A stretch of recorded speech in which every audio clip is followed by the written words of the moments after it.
सजे हो गुरु लाजा के बाटा गुरु के महिमा बखाने बाबा के महिमा बखाने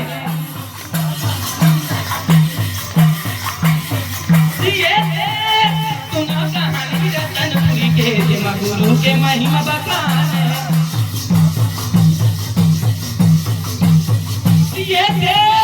सुनो कहानी रतनपुरी के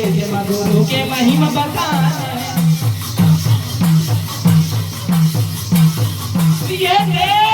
सुनो कहानी रतनपुरी के गुरु के महिमा बखाने